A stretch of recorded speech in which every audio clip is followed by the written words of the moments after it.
नमस्कार साथियों, स्वागत है आप सभी का जायसवाल केयर इंस्टीट्यूट के ऑनलाइन प्लेटफॉर्म पे। सभी प्यारे साथी जुड़ जाएं। फिर शुरुआत करेंगे आज के अपने सेशन, आज के अपने क्लास की। कैसे हैं आप सब? आई होप बेहतर होंगे और आप अपनी तैयारी, अपनी पढ़ाई को बेहतर तरीके से कर रहे हो। जल्दी से कनेक्ट कर लीजिए, फिर अपने सेशन की शुरुआत करेंगे, बात करेंगे अपनी क्लास की। ओके भैया, तो क्या चर्चा होने वाली है पता है आपको? बताइए जल्दी से। जी हाँ, बिल्कुल। हम बात कर रहे हैं डिफिनेशन क्लॉज की। Very good. जो बच्चे डिफिनेशन क्लॉज बता रहे हैं, बिल्कुल। हमारी जो चर्चा हो रही है बीएनएस के अंदर, वो डिफिनेशन क्लॉज पर चर्चा हो रही है। डिफिनेशन क्लॉज, हाँ जी, जिसको आप परिभाषा बोलते हैं ना। जितनी बीएनएस के अंदर परिभाषाएं हैं, उन्हीं पर हम बात कर रहे हैं। मैंने पिछले सेशन के अंदर आपको धारा 2 की क्लॉज 15 तक की चर्चा कर ली थी। सेक्शन 2 सब सेक्शन 15 तक हमने बात की थी। इनके अंदर हम सबके अंदर हम परिभाषाओं पर जिक्र आपसे कर रहे हैं, जिनके अंदर अलग अलग सेक्शंस में अलग अलग परिभाषाएं हमने बताई हैं। सब सेक्शंस क्या, सब सेक्शन हम इन्हें बोल सकते हैं कि भाई, कह सकते हैं कि धारा 2 के सब सेक्शंस हैं सब ये। यानी धारा 2 के सब सेक्शन, जिसको आप प्यारे साथी बोले तो उपधारा आप कह सकते हैं। क्लियर? तो आइए आज उसी की अगली कड़ी में, उसी के आगे की चीजों को हम समझना प्रारंभ करते हैं। उससे पहले अगर आपने जायसवाल के इंस्टीट्यूट ऐप को नहीं डाउनलोड किया है, तो आप सबसे गुजारिश रहेगी कि जायसवाल के इंस्टीट्यूट ऐप को डाउनलोड कर लें। ऐप को डाउनलोड करने के बाद क्या करना मेरे भाई? ऐप को डाउनलोड करने के बाद आपके सामने ढेर सारे ऐप के अंदर ऑप्शन हो जाएंगे। All courses, university wise courses, test series, live classes, syllabus, PYQ, बहुत सारी चीजें हैं। सिलेबस, पीवाईक्यू, टेस्ट, ठीक। कुछ चीजें फ्री भी हैं, कुछ चीजें पेड भी हैं, ठीक। जैसे आप सेमेस्टर के बैचेस ले सकते हो। सेमेस्टर के बैचेस के अंदर 799 का आपका पूरा बैच होता है। 7 मंथ की वैलिडिटी होती है सेमेस्टर बैच के अंदर, जिसके अंदर आपको आपकी यूनिवर्सिटी के अकॉर्डिंग सारे सब्जेक्ट पढ़ाए जाते हैं, उनकी नोट्स दी जाती है, और साथ ही साथ आपको प्यारे साथी टेस्ट पेपर भी दिया जाता है, पीवाईक्यूज भी दिए जाते हैं, जो आपके लिए महत्वपूर्ण है। आप भारत की किसी भी यूनिवर्सिटी से हो, अपनी यूनिवर्सिटी स्क्रॉल करके अपनी यूनिवर्सिटी पर जाके आप कोर्सेज के साथ कनेक्ट हो सकते हैं, बाय नाउ कर सकते हैं।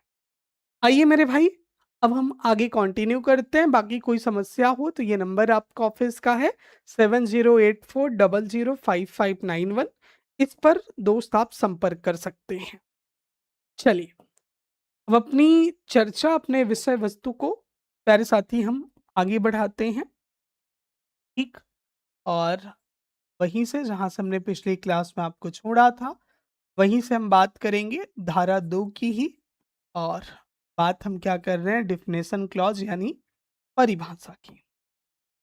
देखिए, हमने कल कल कल शब्द से ही मेरा तात्पर्य ये है कि मैंने पिछली क्लास के अंदर जो डेफिनेशन से बताई थी, वो हमने कहाँ तक बता दी थी।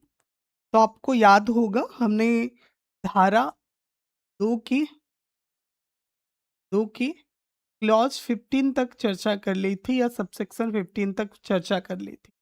आज उसी के आगे ना, कह सकते हैं उपधारा 16 पर बात करेंगे।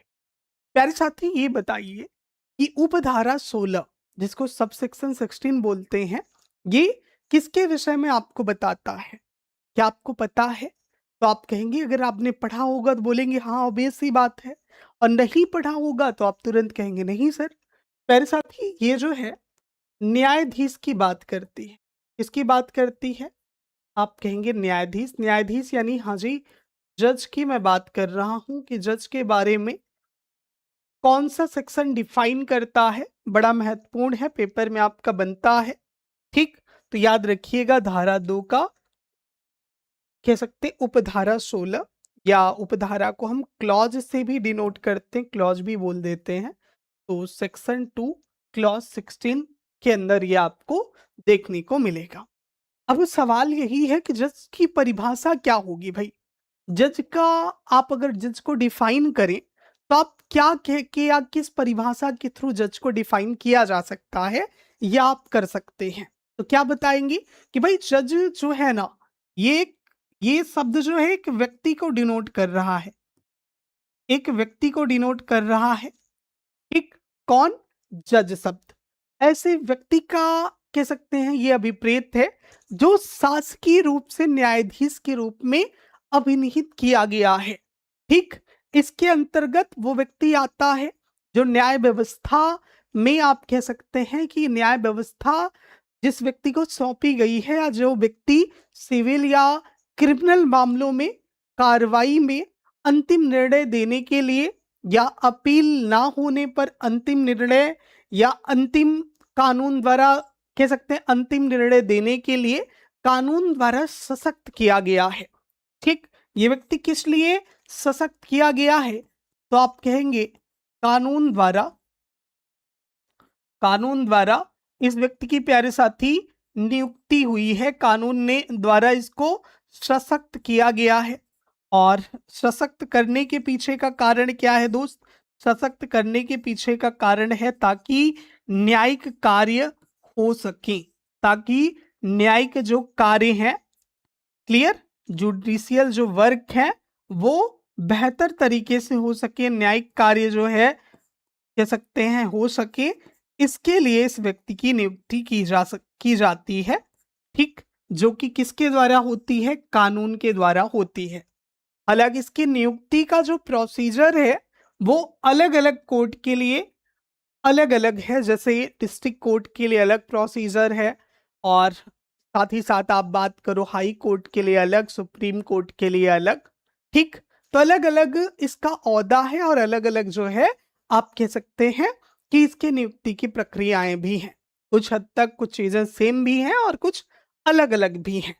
ठीक, तो कुल मिला के ये एक आपका व्यक्ति है या एक कह सकते हैं ये पद भी है न्यायाधीश का। ठीक, पद भी है जिस पर कोई व्यक्ति कार्यरत होकर, ठीक, वो क्या करता है? निर्णय देता है, जिस पर वो आसीन होकर क्या पावर होती है? ये निर्णय देता है या आप कह सकते हैं सर ये जस्टिस देता है, न्याय देता है, फैसला देता है। कौन सर? जो जज साहब होते हैं उनकी बात हम कर रहे हैं। ठीक है भाई, क्लियर है? तो बस इसमें इतना सा याद रखिएगा कि न्यायाधीश की परिभाषा कौन सी धारा के अंदर है। ऐसा सवाल अक्सर पूछा जाता है जिसमें ऐसे दे देगा धारा 2 क्लॉज 16, धारा 2 क्लॉज 15, धारा 2 क्लॉज 17। तो ऐसे मामले के अंदर बस आपको ध्यान रखना है कि भाई अगर जो भी सवाल मेरा है उसका जवाब हमें आना चाहिए। जवाब आ रहा है तो बेहतर है और नहीं आ रहा है तो फिर पढ़ने की आवश्यकता है। और इसी सवाल को अगर घुमा के पूछेगा तो पूछेगा बताइए धारा 2 की उपधारा 16 के अंदर किसकी परिभाषा दी गई है या किसको परिभाषित किया गया है। सवाल ऐसा भी बनता है भाई किसको परिभाषित किया गया है, किसको परिभाषित किया गया है? बोलो, बोले तो आप तुरंत बताएंगे सर किसको परिभाषित किया गया है। तो ये न्यायाधीश यानी जज को परिभाषित किया गया है। राइट, चलिए बहुत बढ़िया। आइए इसी के आगे हम चर्चा करते हैं दोस्त। आगे बात करें तो धारा 2 का क्लॉज 18 क्या कहता है या उपधारा 18 सबसेक्शन 18 क्या कहता है, किसके बारे में डिफाइन करता है? तो क्या बताएंगे आप? आप कहेंगे सर ये जो है ना जीवन की बात करता है। हाँ जी, जिसको आप लाइफ कहते हैं उसी की बात करता है, लाइफ, जीवन। अच्छा, एक दिमाग में आपके सवाल आएगा कि ये जीवन शब्द या लाइफ शब्द किसके लिए प्रेजेंट किया गया या इसके थ्रू किसको डिफाइन किया जाता है? तो मेरे भाई याद रखिएगा जीवन शब्द किसी मानव के जीवन का प्रतीक है। ठीक, लाइफ ऑफ ह्यूमन बींग्स, ये जो जीवन शब्द है वो किसके जीवन का प्रतीक है? तो आप कहेंगे मानव के जीवन का प्यारे साथी प्रतीक है। कौन मानव के जीवन का प्रतीक है? तो आप कहेंगे प्यारे साथी जीवन शब्द यानी लाइफ शब्द किसके जीवन का प्रतीक है? मानव के जीवन का प्रतीक है। राइट, चलिए इसके बाद आगे हम बढ़ते हैं अगली परिभाषा पे। प्यारे साथी अगली परिभाषा हम देखें तो 18 के बाद आपका 19 उपधारा आती है या सबसेक्शन आता है। अब जो 19 नंबर सबसेक्शन है ये किसके बारे में बताता है? ये मेरे भाई स्थानीय विधि की बात करता है, यानी लोकल लॉ को डिफाइन करता है। अब देखिए आपके दिमाग में एक सवाल तुरंत बनना चाहिए, क्या लोकल लॉ यानी स्थानीय विधि ये है क्या स्थानीय विधि? ऐसे सवाल आपके भी माइंड में तुरंत आना चाहिए। ठीक, क्या आपने कहा सर ये जो है ना हमारा, हमने कहा बताओ भैया, तो आपने कहा ये जो है ना स्थानीय विधि की बात करता है। स्थानीय विधि, हाँ जी, जिसको आप लोकल लॉ कहते हैं। लोकल लॉ आप कहते नहीं हैं, आपने कई बार ये बोला होगा कि भाई हमारी स्थानीय भाषा है, स्थानीय जो है हमारे तौर तरीके हैं। तो स्थानीय विधि का मतलब कह सकते हैं कि ऐसा लॉ, ऐसी विधि जो भारत के किसी विशिष्ट भाग पर लागू हो। मतलब एक ऐसा कानून मेरे भाई जो भारत के किसी स्पेसिफिक एरिया पर लागू हो, ऐसी विधि आपकी क्या बोली जाएगी? स्थानीय विधि बोली जाएगी। आप ऐसे कह सकते हैं मेरे भाई वह विधि या वह लॉ जो कह सकते हैं कि भारत के किसी विशेष भाग पर,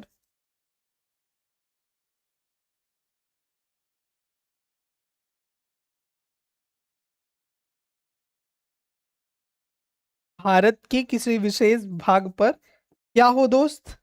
आप कहेंगे लागू हो। ठीक, वह विधि या वह लॉ जो भारत की किसी विशेष भाग पर लागू होती है उसी को क्या बोला जाता है?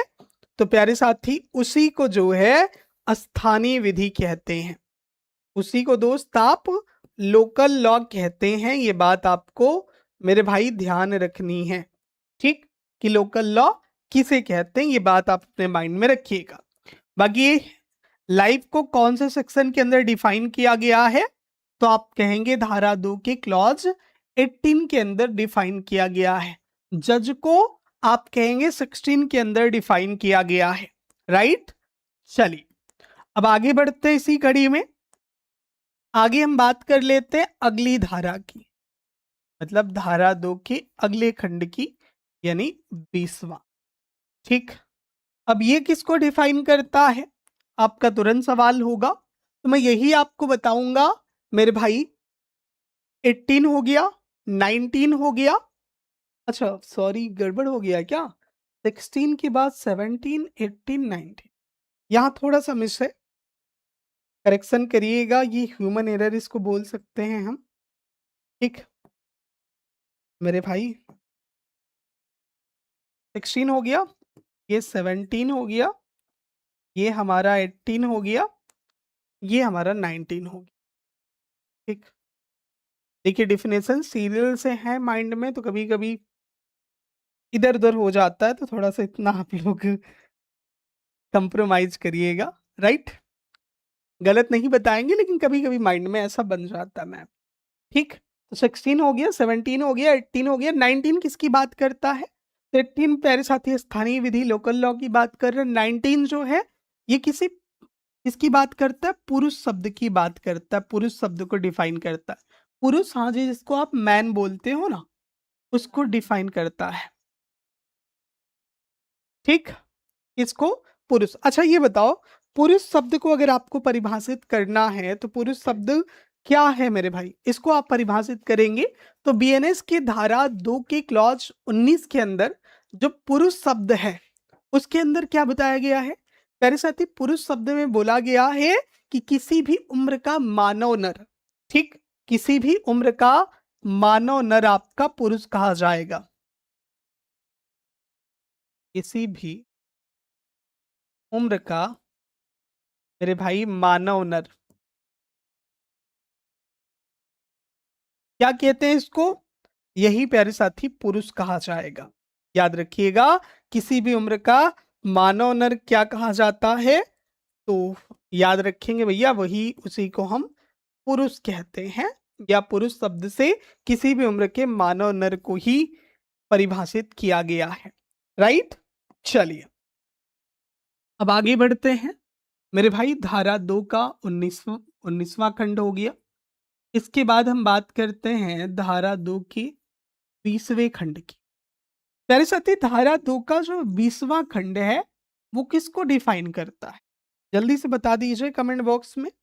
हाँ जी, अभी आप ही से मैं पूछ रहा हूँ। ठीक, बताइए। तो आप कहेंगे सर ये दिन, ये महीने, साल ना। देखो, ये किसकी बात करता है?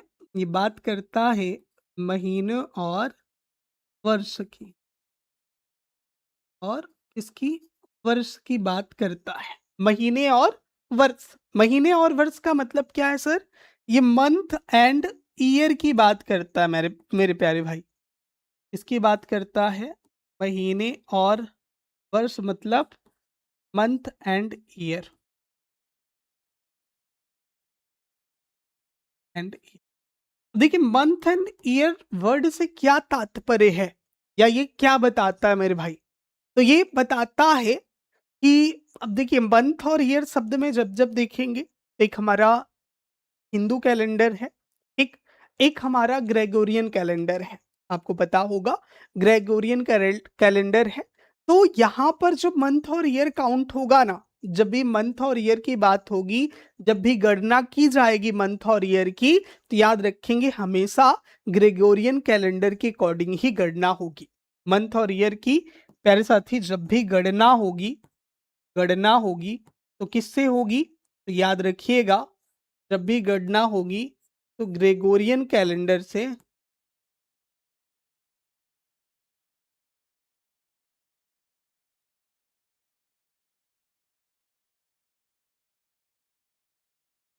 ग्रेगोरियन कैलेंडर से प्यारे साथी गणना होगी।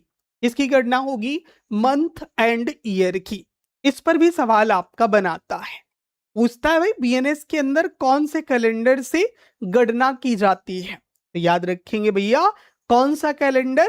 तो आपके माइंड में होना चाहिए हमेशा ग्रेगोरियन कैलेंडर से ही बीएनएस के अंदर, यानी भारतीय न्याय संहिता के अंदर जो मंथ है, जो ईयर है, उनकी गणना की जाती है, उनको कह सकते हैं काउंट किया जाता है। इसके अकॉर्डिंग, मंथ एंड ईयर के according. Very good. Month and year के अकॉर्डिंग भाई साहब गणना होती है किसकी? तो आप कहेंगे सर जी मंथ और ईयर के अकॉर्डिंग जो परिभाषित किया जाता है, यह गणना किया जाता है, वो ग्रेगोरियन कैलेंडर। ठीक, चलिए आगे बढ़ते हैं मेरे भाई। यहां तक आपको समझ आया होगा। आगे बात करें तो धारा 2 का उपधारा 21 किसको डिफाइन करती है ये? तो किसको बताएंगे मेरे भाई? याद रखिएगा, ये चल संपत्ति को डिफाइन करता है। चल संपत्ति, हाँ जी, जिसको आप बोलते हैं मूवेबल प्रॉपर्टी। क्या बोलते हैं इसको? चल संपत्ति को। तो कहेंगे ये प्यारे साथी मूवेबल प्रॉपर्टी बोला जाता है।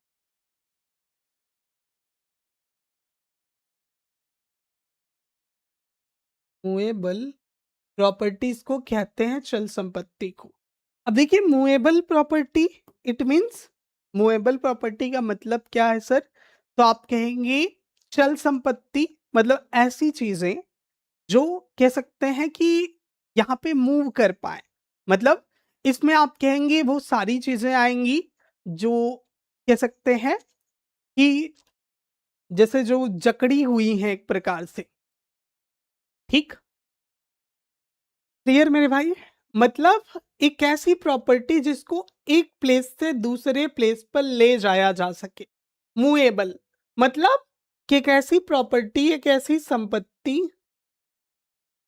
संपत्ति जो कि एक प्लेस से, ये एक प्लेस हो गया, यहां से प्यारे साथी यहां तक ले जाई जा सके, ऐसी प्रॉपर्टी ही आपकी मूवेबल प्रॉपर्टी बोली जाएगी। ठीक, तो इसमें आप कह सकते हैं ऐसी प्रॉपर्टी इसको बोल सकते हैं कि भाई जो कह सकते हैं चोरी की जा सके। ठीक, चोरी करने योग्य हो, चोरी की जा सके, एक जगह से दूसरी जगह ले जाई जा सके। ठीक, और कह सकते हैं कि इसमें वो प्रॉपर्टी आ सकती हैं जो कह सकते हैं कि भूमिगत जकड़ी हुई ना हो, भूमिगत जकड़ी हुई ना हो, कुल मिला के उसके अंदर भूमि, मकान इत्यादि नहीं आएगा। बाकी ऐसी प्रॉपर्टी आएगी जिसको एक जगह से दूसरे जगह तक मूव किया जा सके, इसीलिए मूवेबल लिखा है। मूव एबल, मूव का मतलब कि चलायमान, एबल का मतलब योग्य, कि जिसको एक जगह से दूसरी जगह ले जाया जा सके। ठीक, क्लियर है मेरे भाई? बताइएगा। सर सीए फाउंडेशन लॉ का नहीं चलता है क्या? हिंदी मीडियम कॉन्ट्रैक्ट, कॉन्ट्रैक्ट तो चलता है भैया, सीए फाउंडेशन का प्रॉपर अभी नहीं चलता है। ठीक, बाकी सारे लॉ के सब्जेक्ट की क्लासेस चलती हैं, कॉन्ट्रैक्ट, बीएनएस, बीएनएसएस, बीएसए, सब कुछ। ठीक, लगभग। तो यहां तक बात आपको समझ में आ रही है? बड़ी बता दीजिए कमेंट बॉक्स में। हाँ जी, क्लियर है? तो जल्दी से आप अपने माइंड में साथ ही साथ कॉपी में छाप लीजिए, ताकि आपको आगे भी याद रहे, और फिर हम लोग डिफिनेशन क्लॉज में ही अपनी चर्चा को आगे बढ़ाते हैं। ठीक, ऐसे ही सेम टू सेम अपनी कॉपी में भी लिखिएगा, ताकि आप जब भी ऐसा मैप देखें तो आपके माइंड में तुरंत बन जाए कि यार क्या क्या होता है ये। ठीक, क्योंकि आपके माइंड में अवधारणा बननी जरूरी है। ओके भाई, चलिए बिल्कुल भाई, स्टार्ट करेंगे। भगवान जो भी नेम है आपका, बढ़िया नेम है। ठीक, बीएनएसएस फर्स्ट सेमेस्टर में नहीं है क्या? नहीं भैया, बीएनएसएस फर्स्ट सेमेस्टर में नहीं, बीएनएस है, ये बीएनएस चल रहा है। ठीक, ग्रेगोरियन कैलेंडर क्या है? क्या लिख रहे हो आप कि भैया, एक सेकेंड, एक सवाल है कि सर पूरे यूट्यूब पर कोई भी टीचर हिंदी मीडियम में लॉ नहीं पढ़ाते हैं, सीए फाउंडेशन। ठीक, अच्छा जी, कोई बात नहीं, जरूर से हम आगे कोशिश करेंगे इसके लिए कुछ बेहतर। क्लियर है? डोंट वरी, आगे हम बात करेंगे, पहले इसको नोट कर लीजिए। एक हमारे प्यारे दोस्त का सवाल है, मैं इसको पिक कर लेता हूँ। सवाल ये है कि सर ये जो ग्रेगोरियन कैलेंडर आपने बताया ना, ये ग्रेगोरियन कैलेंडर है क्या? इसके बारे में भी थोड़ा सा बता दो। ठीक, क्योंकि ये तो हम समझ गए कि कैलेंडर है, तो ये ग्रेगोरियन कैलेंडर आपने कहा, तो ये है क्या? आज अगर दुनिया में देखें तो सबसे ज्यादा यूज किया जाने वाला कैलेंडर आपका है, जहां से गणना होती है, जिसका उपयोग सबसे ज्यादा नागरिक करते हैं, वो आपका है ग्रेगोरियन कैलेंडर। इसके बारे में अगर आप बात करो, तो इसका नाम ग्रेगोरियन किनके नाम पे पड़ा? तो एक व्यक्ति थे जिनका नाम है पोप ग्रेगोरी। ठीक, पोप ग्रेगोरी 12, इन्हीं के नाम से पड़ा। ये कैलेंडर माना जाता है कि 582 ईस्वी में बना। ठीक, और पुराना, इसके पुराने आपका एक जूनियल कैलेंडर था जिसमें बहुत ज्यादा एरर थी। उसकी एरर को सुधार कर, उसकी कमियों को सुधार कर जो है ये ग्रेगोरियन कैलेंडर बनाया गया। ठीक, मैंने एक पर्सन का नाम लिया, ये कब से, लिख लीजिए, पूछा है आपने 1582 ईस्वी से। ठीक, इसे लागू है, और कौन है भैया? नाम है पॉप ग्रेगोरी, लिख लीजिए।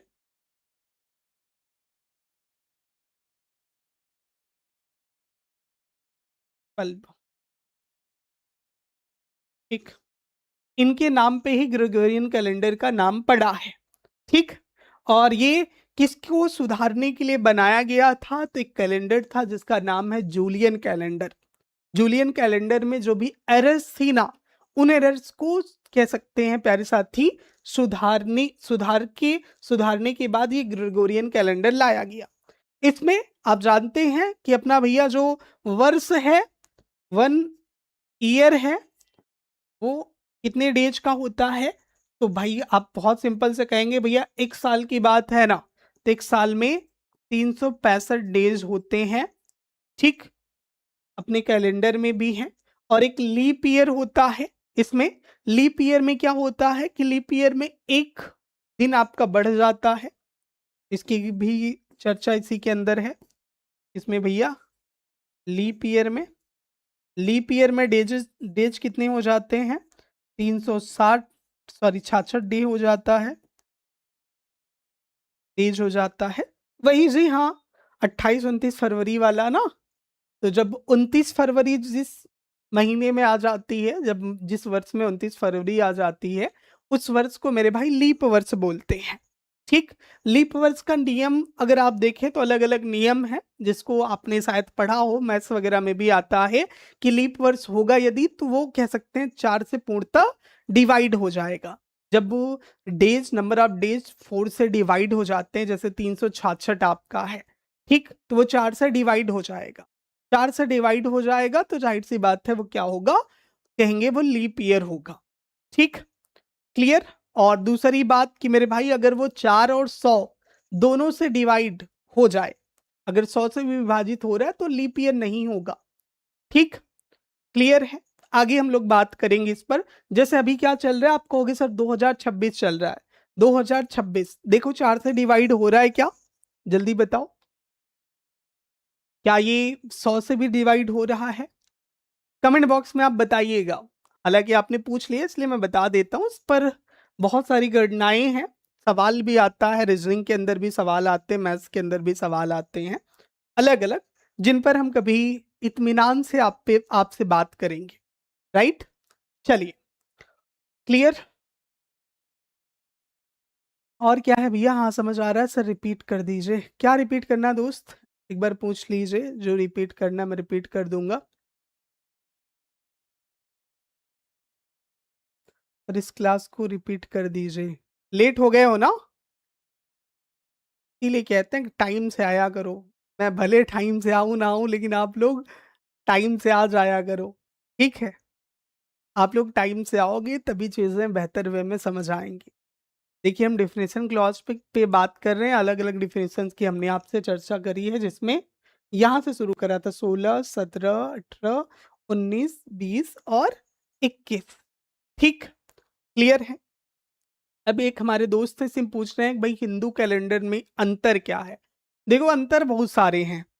ठीक, अब इसको मैं पढ़ाने लग जाऊंगा तो बीएनएस आपका छूट जाएगा, ये बात मैं आपको बता दूं, क्योंकि ये दोनों चीजें अलग अलग हैं। और ग्रेगोरियन कैलेंडर और हिंदू कैलेंडर में अगर अंतर में डिफरेंस बताऊं, तो जो ग्रेगोरियन कैलेंडर है वो सूर्य की पृथ्वी के चारों ओर परिक्रमा, यानी कह सकते हैं सौर वर्ष पर आधारित है ग्रेगोरियन कैलेंडर। और हिंदू कैलेंडर जो है वो सूर्य और चंद्रमा की गति पर आधारित है।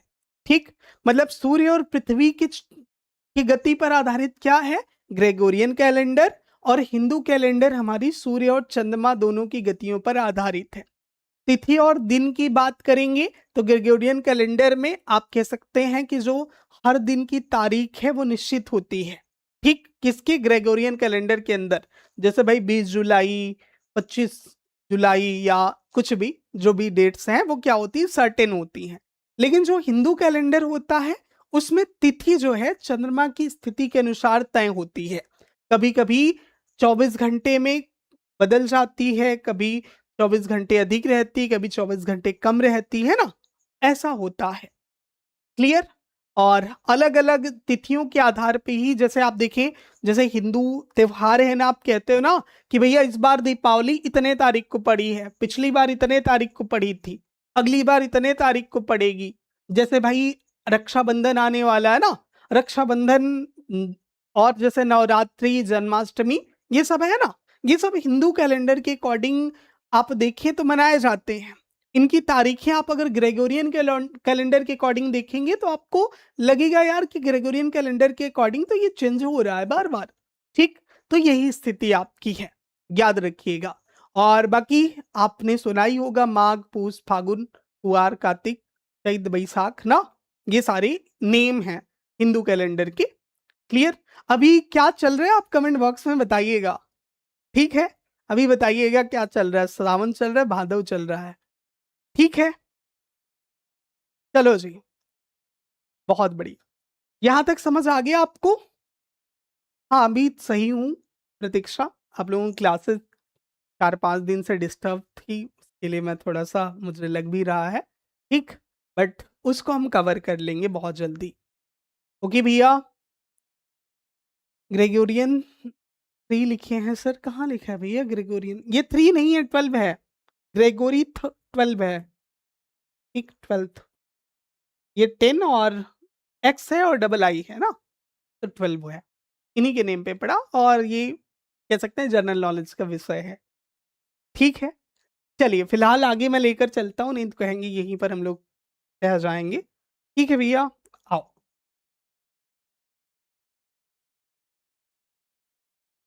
आगे बढ़ते हैं, डेफिनेशन क्लॉज़ पे ही बात कर रहे हैं हम। अब आप कहोगे हाँ जी बताओ तब धारा 2 का धारा 22, ठीक? ये किसकी परिभाषा देती है? धारा 2 की उपधारा 22 किसकी परिभाषा देती है मेरे भाई? तो आप कहेंगे कि ये सर वचन की बात करती है। इसकी वचन, वचन हाँ जी, जिसको आप नंबर बोलते की बात करती है। वचन शब्द सुनते ही कुछ साथियों के दिमाग में ये आ गया होगा कि भाई कोई और वचन की बात कर रहे हो क्या? ना? वो वाला वचन नहीं है। वो वचन अलग होता है जो हम कॉन्ट्रैक्ट के अंदर पढ़ते हैं ना, एग्रीमेंट जिसको आप बोलते हो, जिसको आप एक प्रकार से समझौता बोलते हो, जिसको आप वचन बोलते हो ना, वो हमारा कॉन्ट्रैक्ट वाला है। लेकिन यहाँ पे क्या है मेरे भाई? वचन शब्द से तात्पर्य है नंबर से। हाँ जी, जिसको आप एक वचन, बहुवचन बोलते हो ना, वही आपका है। बहुवचन, एक वचन, ठीक? तो ये वचन शब्द आपका है जो नंबर को डिनोट करता है, नंबर को परिभाषित करता है।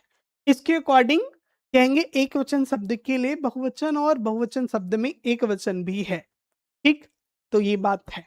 उदाहरण की अगर हम बात करें, अगर नंबर की हम बात कर रहे हैं, उदाहरण की अगर बात करें, तो कहीं पर अगर मान लीजिए अपराध शब्द है, तो वो एक वचन पर एक वचन में और कहीं अपराधियों शब्द का प्रयोग है, तो वो बहुवचन में होगा। यही बात रिप्रेजेंट करता है वचन। ठीक? क्लियर? तो मतलब अपराध शब्द है तो एक वचन के अंतर्गत है, अपराधियों शब्द है तो वो बहुवचन के अंतर्गत आ सकता है, इस बात को ध्यान में रखेंगे। इसके बाद मेरे भाई आगे हम बढ़ते हैं, धारा 2 की उपधारा 23 की बात करते हैं। उपधारा 23 की बात करें तो उपधारा 23 क्या बताता है? तो मेरे भाई ये शपथ की बात करता है, शपथ। हाँ जी, जिसको ओथ आप कहते हैं। ओथ यानी शपथ, यानी शपथ शब्द को परिभाषित करता है, ओथ शब्द को। ये इतना महत्वपूर्ण नहीं है, बट याद रखिएगा, शपथ शब्द एक प्रकार से आप कह सकते हैं ये घोषणा है, एक अनाउंसमेंट है, जिसको लोक सेवक के सामने किया जाना या न्यायालय में या कह सकते हैं सबूत के लिए उपयोग किया जाता है। इसको शपथ को, ठीक, ये क्या है? एक प्रकार की घोषणा है, ठीक, अनाउंसमेंट है, जो किसके सामने की जाती है? जो कह सकते हैं लोक सेवक, या आप कह लीजिए कोर्ट, न्यायालय, या आप कह लीजिए सर जो सबूत है, एविडेंस है, उसको प्राप्त करने के लिए,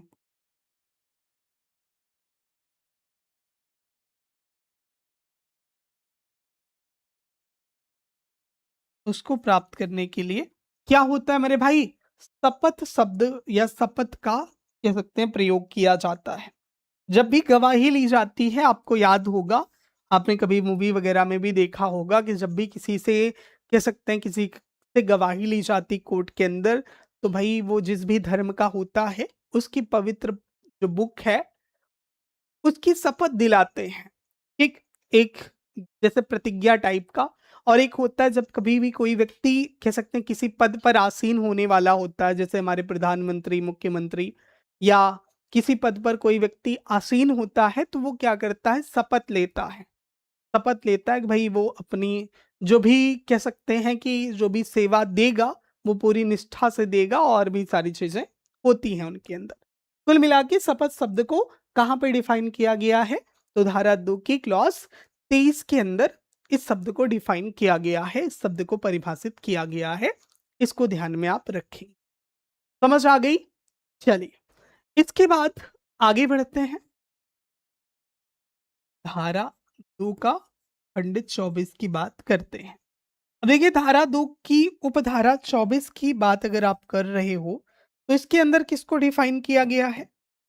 जी हाँ, बिल्कुल, आपको याद होगा स्टार्टिंग में ही मैंने क्या बताया था आपसे? अपराध की बात की थी। अपराध जिसको ऑफेंस आप कहते हैं, तो ऑफेंस को डिफाइन कहाँ किया गया है? धारा 2 के क्लॉज 24 के अंदर। ये बात आपको ध्यान रखना है। और अपराध शब्द आप जानते ही हैं कि भाई अपराध से तात्पर्य क्या है? कहेंगे एक ऐसा कार्य जिसके लिए विधि में दंड का प्रावधान हो, या जिस कार्य को करने के लिए विधि क्या करे? निरुद्ध करे। बोले कि भैया कानून की नजर में जो कार्य करना गलत है, उसी गलत कार्य को क्या कहेंगे? अपराध कहेंगे। और कानून जिसके लिए प्यारे साथी दंड का प्रावधान करता है, ऐसा ही कार्य हमारा अपराध होता है। ठीक। हालांकि इसको मैं बहुत डिटेल में नहीं बता रहा हूं, क्योंकि मैंने क्लास के स्टार्टिंग पे ही, जो हमारी स्टार्टिंग की क्लासेस थी, उनके अंदर क्राइम को हमने बहुत अच्छे से, या कह सकते हैं ऑफेंस, इसको हमने बहुत अच्छे से आपका नैरेट किया है कि भाई इसके स्टेजेस क्या हैं, इसेंशियल एलिमेंट क्या हैं, इससे जुड़ी बहुत सारी बातें जिनको हमने डिफाइन करी हैं। हालांकि आगे भी इन पर हम बात करेंगे पूरा डिटेल में, क्योंकि पूरी चर्चा ही हमारी इसी पर आधारित है। ठीक, समझ आ गई मेरी बात? चलिए आगे अब बात करते हैं। तो अगला आप कह सकते हैं सेक्शन 2 का सबसेक्शन आपका 25 है। ये किसको परिभाषित करता है मेरे भाई? लोप को परिभाषित करता है। लोप, हाँ जी, जिसको ओमिशन आप कहते हैं ना, ओमिशन शब्द को परिभाषित करता है। अब ओमिशन शब्द की बात करें, लोप शब्द की बात करें, तो ये एक जो है आवली का प्रतीक है। लोप शब्द किसका प्रतीक है? एक कह सकते हैं आवली का। अब आवली क्या है मेरे भाई? ये भी सवाल आपका आएगा। सर आपने कहा कि किसी, कह सकते हैं उसी की आवली, जो शब्द है लोप, उसको प्रेजेंट करता है या उसको परिभाषित करता है। अब आपका सवाल यही बनेगा कि सर ये फिर है क्या? क्योंकि हमने अभी जस्ट सुना था कार्यालोप। इस शब्द को आपने पहले भी सुना है, कार्यालोप। तो लोप अगर सामान्य अर्थों में मैं बात करूं, तो किसी कार्य को न करना, या छोड़ देना, या उपेक्षा करना, यही होता है हमारा लोप। ठीक, ऐसा कार्य न करना जिससे कानूनी रूप से वो आवश्यक था, या किसी कार्य को न करना या उसको छोड़ देना ही क्या है मेरे भाई? लोप कहा जाता है। इसी को हम लोप कहेंगे। जैसे आप समझिए कोई घायल व्यक्ति है, सपोज कोई घायल व्यक्ति है, अब उसकी सहायता करना आपका कानूनी कर्तव्य है। आपने देखा कि व्यक्ति घायल है, तो आप उसकी क्या करेंगे? हेल्प करें। ये क्या होता है मेरे भाई? ये आपका एक कानूनी कर्तव्य होता है। कानूनी कर्तव्य होता है, साथ ही साथ आप ये कह सकते हो कि आपकी नैतिक जिम्मेदारी होती है। लेकिन आपने जानबूझकर सहायता नहीं की, ये क्या है मेरे भाई? लोप कहलाएगा। कि आपका कानूनी कर्तव्य था, फिर भी आपने किसी उस व्यक्ति की, या कोई व्यक्ति है उसकी सहायता नहीं करी। समझ में आया? तो ये क्या है? आप कहेंगे सर यही लोप है। लोप का मतलब होता है किसी कार्य को न करना या छोड़ देना। क्या है मेरे भाई?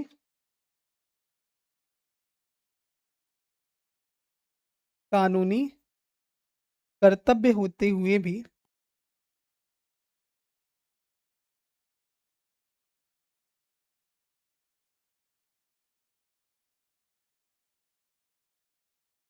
कोई कार्य न करना,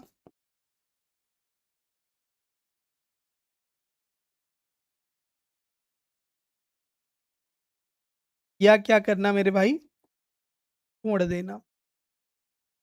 क्लियर? कहीं पर कानूनी कर्तव्य है, और बट आपने क्या करा? उस कार्य को नहीं किया या उस कार्य को छोड़ दिया, तो उसी को क्या कहेंगे प्यारे साथी? वही हमारा लोप कहा जाएगा। क्लियर है? आपने आगे, मतलब अभी मैं पीछे आपसे बात किया हूं एक्ट और ओमिशन पर। एक्ट एंड ओमिशन यानी कार्य और जो भाई लोप है। कार्य का मतलब जो कार्य किया गया हो वो आपका कार्य होगा। लोप मतलब जिसको किया जाना था बट किया नहीं गया, मतलब जो भाई होने वाला था या जो किया जाना था वो किया नहीं गया, वो क्या है? लोप है। ठीक। तो क्या लोप में भी व्यक्ति को सजा मिलती है?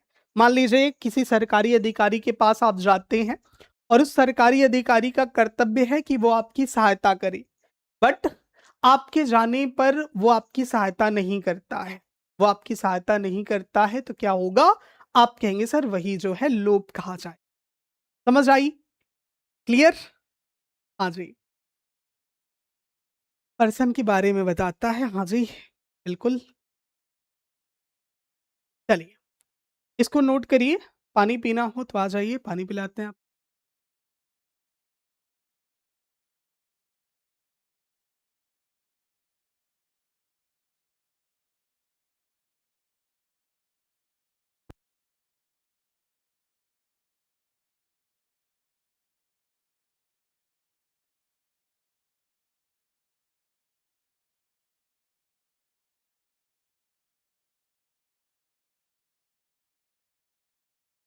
क्लियर है? चलिए, बहुत बढ़िया भैया। आगे अब चलते हैं आपको लेकर धारा की उपधारा 26।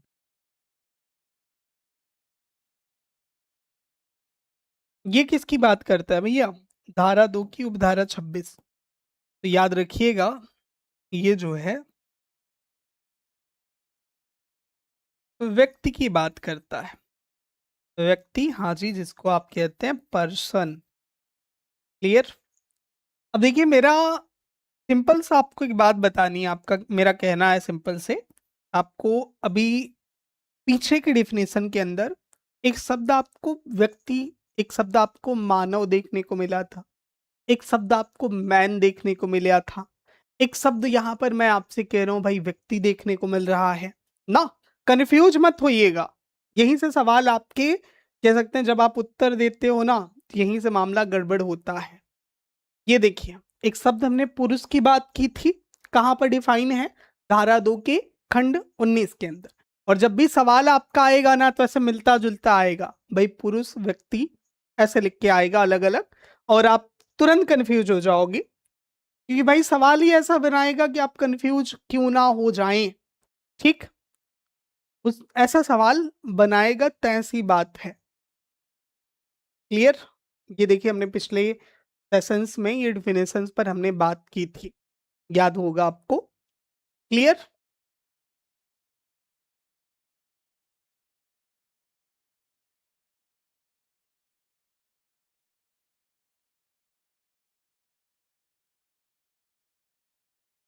याद रखिएगा, ये बहुत कंफ्यूजिंग होता है। ये पुरुष यानी धारा 2 का उपधारा 19 या खंड 19, और इधर आपका व्यक्ति। ठीक, देखिए, पुरुष शब्द में मैंने आपको एक बात बताई थी, यहाँ पे आप देख लीजिए। पुरुष शब्द में मैंने आपको बताया था, किसी भी उम्र का मानव नर जो है वो क्या है मेरे भाई? पुरुष है। ठीक, और अभी अगर हम व्यक्ति शब्द की बात करेंगे, तो व्यक्ति शब्द के अंदर कोई भी कंपनी या कोई आप कह सकते हैं संगम या कोई व्यक्ति निकाय, चाहे वो निगमित हो या ना हो, वो आएगा। ठीक, ये बात आपको व्यक्ति शब्द के अंतर्गत याद रखनी है ना। अब आप कहेंगे सर, व्यक्ति तो हम व्यक्ति को भी कहते हैं, कोई पर्टिकुलर पर्सन है, कोई निजी पर्सन या कोई भी व्यक्ति है ना, उसको हम व्यक्ति शब्द कहते हैं। लेकिन अगर आप बात करो कि बीएनएस के अंदर, भाई बीएनएस के अंदर क्या सीन है? बीएनएस के अंदर अगर आप बात कर रहे हो भाई, बीएनएस के अंदर क्या सीन है व्यक्ति शब्द का, तो याद रखिएगा, ये किसी बॉडी की बात करता है, किसी निकाय की बात करता है। ठीक, अब यहां पर अलग अलग चीजें हैं। अब यहीं पर थोड़ा सा आप समझिएगा, जो व्यक्ति शब्द है इसको लेकर कंफ्यूजन बहुत बनता है। व्यक्ति की बात करें तो व्यक्ति आपका 3 प्रकार से हो सकता है। व्यक्ति शब्द के अंदर 3 आपके एलिमेंट शामिल हैं। पहला तो एक ऐसा व्यक्ति जो प्राकृतिक व्यक्ति है ना। एक आपका कौन सा आपने कहा सर? एक हमारा प्राकृतिक व्यक्ति, व्यक्ति यानी जिसको आप क्या बोलते हैं? नेचुरल पर्सन बोलते हैं। Natural person. अब नेचुरल पर्सन, हाँ जी, बिल्कुल, जो जीवित मानव है उसी को आप कहते हैं नेचुरल पर्सन। नेचुरल पर्सन यानी जीवित मानव।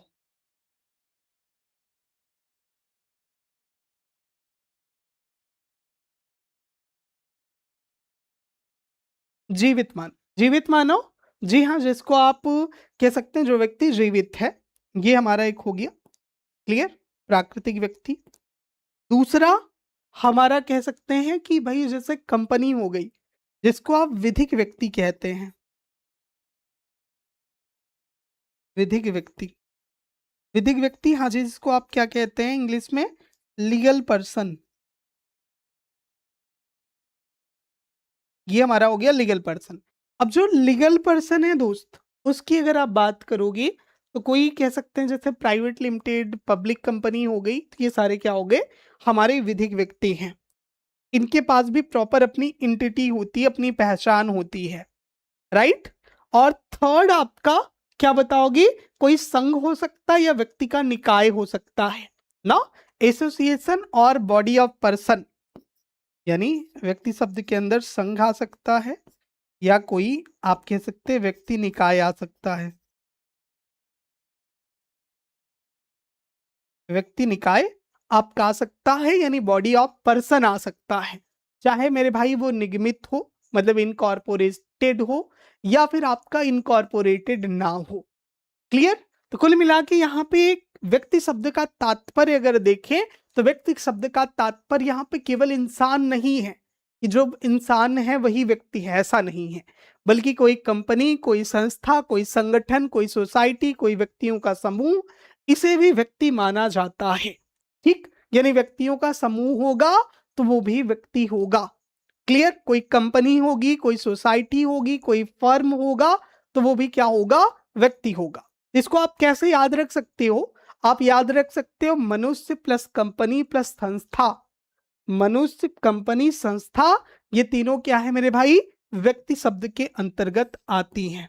क्या क्या मैं कह रहा हूं, तो याद रखिएगा, मनुष्य और सर कंपनी और सर आप कहेंगे संस्था। मनुष्य, कंपनी, संस्था, ये किसके अंतर्गत आती हैं, याद रखेंगे ये आपकी व्यक्ति शब्द के अंतर्गत आते हैं। इस बात को ध्यान में रखिएगा।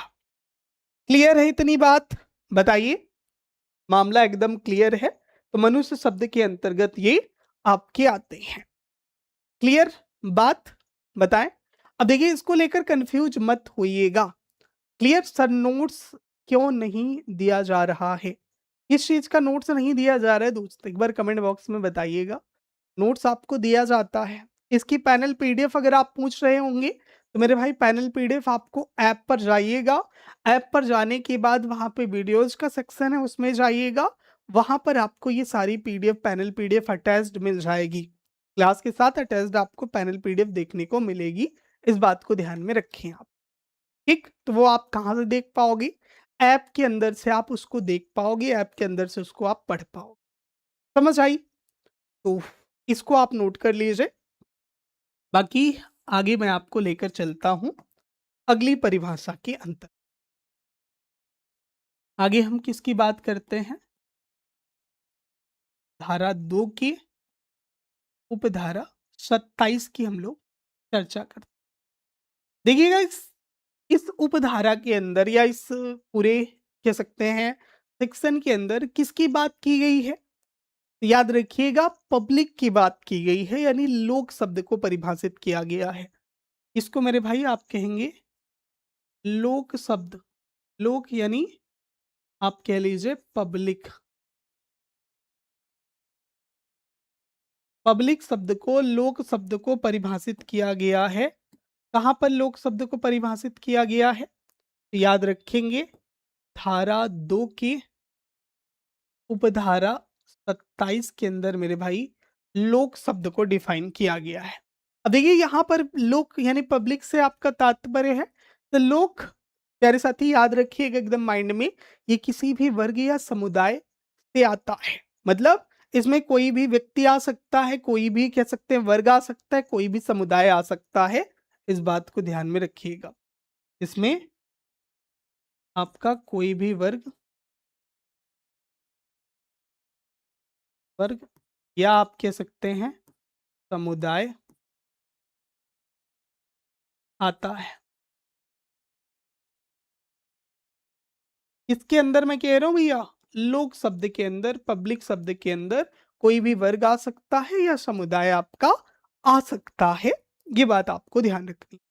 कहां पर, धारा 2 की कह सकते हो उपधारा 27 के अंदर। इसके बाद मेरे भाई आगे बढ़ते हैं, धारा 2 की उपधारा 28 की बात करते हैं। देखिएगा, धारा 2 की उपधारा 28 की आप चर्चा करें तो इसमें लोक सेवक यानी जो पब्लिक सर्वेंट है वो व्यक्ति आता है। कौन आता है इस शब्द इसमें आपका? तो आप कहेंगे लोक सेवक को परिभाषित किया गया है। लोक सेवक यानी हाँ जी, जिसको आप पब्लिक सर्वेंट बोलते हो ना, उस शब्द को परिभाषित किया गया। पब्लिक सर्वेंट, अब आपके दिमाग में आएगा कि सर पब्लिक सर्वेंट तो कई प्रकार का हो सकता है। हाँ जी, बिल्कुल। पब्लिक सर्वेंट कई प्रकार का हो सकता है जिसमें अलग-अलग व्यक्ति शामिल हो सकते हैं। जैसे सेना, जिसमें army, air navy, air force ये सब शामिल हो गए, न्यायाधीश शामिल हो गए। मतलब कि ऐसा व्यक्ति जो सरकार के द्वारा नियुक्त है ना, जो लोगों की सेवा के लिए नियुक्त है, वो हर एक व्यक्ति क्या है मेरे भाई? आप कहेंगे हर व्यक्ति लोक सेवक है, जो लोगों की सेवा के लिए जिसको नियुक्त किया गया है। ठीक? मतलब आपको अगर लोगों की सेवा के लिए नियुक्त किया गया है, तो you are public servant, right? हाँ, बिल्कुल खुशी एंड ऑल जो बच्चे बता रहे हैं बिल्कुल सही हैं। Okay? Sir LLB third semester के नोट्स नोट्स तो आपको प्रोवाइड किए गए हैं ना भैया?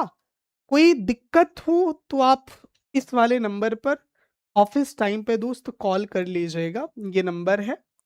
इस पर मेरे भाई सुबह 10 से शाम 5 बजे के बीच कॉल कर लीजिएगा।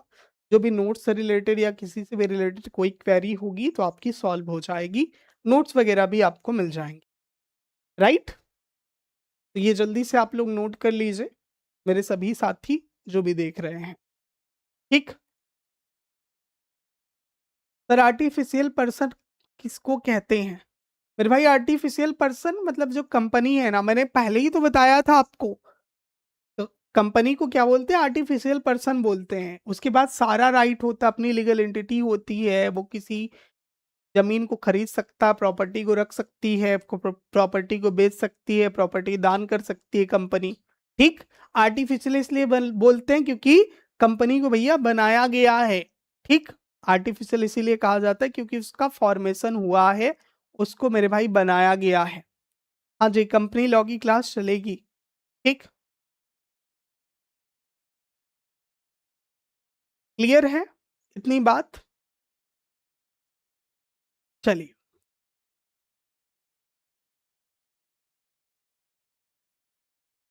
नोट कर लीजिए जल्दी से।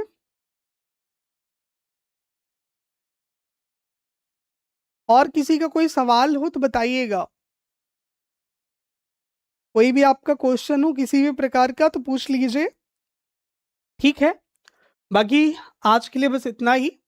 कल इसी के आगे हम फिर मिलेंगे आपसे शाम को 7 बजे, ठीक? इसी के आगे हम लोग बात करेंगे। लेकिन सर रिप्लाई में कहा गया है कि हमको किसी कोर्स को ज्वाइन करिए, सिर्फ नोट्स नहीं मिलेगा। नोट्स मिलता है भैया, ये कौन बोल दिया आपको? नोट्स आपको मिलेगा, नोट्स मिलता है, ठीक? अगर आप केवल कोर्स लेना चाहते हैं मेरे भाई तो कोर्स मिल जाएगा। केवल आप नोट्स लेना चाहते हैं तो नोट्स भी मिल जाएगा। व्हाट्सएप पर भी मिलता है, कोर्स में भी मिलता है नोट्स, ठीक? तो डोंट वरी, मैं चेक कर लूँगा। आप कॉल कर लीजिएगा एक बार, कॉल करके जो हमारे एग्ज़ीक्यूटिव हैं उनसे बात कर लीजिएगा, जो भी काम करने वाले व्यक्ति हैं। बाकी मैं भी चेक कर लूँगा अगर ऐसा कुछ है तो। बाकी मिलता है, ये चीज़ मैंने आपको क्लियर कर दी। ठीक है? बाकी ऐप नहीं डाउनलोड किया हो तो मेरे भाई ऐप डाउनलोड कर लीजिए। जायसवाल के इंस्टीट्यूट के नाम से ऐप आपको मिल जाएगा। ऐप के अंदर फ्री पेड दोनों चीज़ें हैं।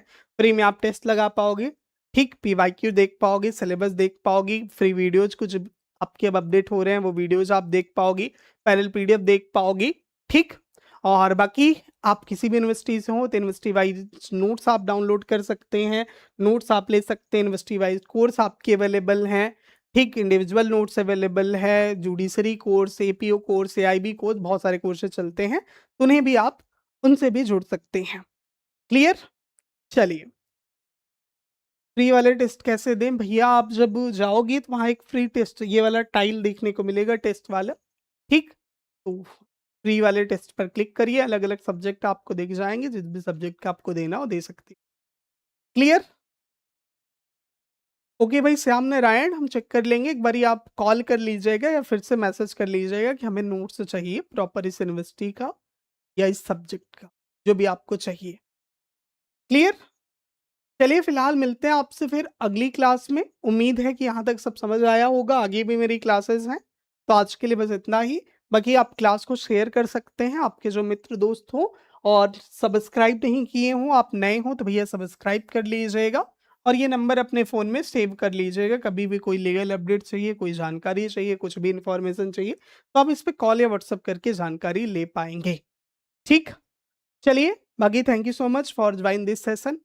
आगे हमारी क्लास है 3rd सेमेस्टर की कंपनी लॉ की, एक ऐप पर। जस्ट हमारे बच्चे वेट करने वाले होंगे ना, तो उनकी भी क्लास लेनी है, तो आज के लिए बस इतना ही। ओके मेरे भाई, मिल जाएगा भई, सिद्धार्थ यूनिवर्सिटी तो चलता है हमारे यहाँ, और बाकी यूनिवर्सिटीज़ भी चलती हैं, आप चेक कर लीजिएगा जाके। ओके? चलिए, thank you so much for join this session. Now मिलते हैं फिर आपसे नेक्स्ट सेशन में। धन्यवाद। ठीक? बाकी कोई सवाल तो होगा नहीं, ज़ाहिर-सी बात है, पढ़ाने पर डाउट्स आते ही नहीं हैं आपके, क्योंकि डाउट क्लियर ही हो जाते हैं ना। चलो, थैंक यू सो मच।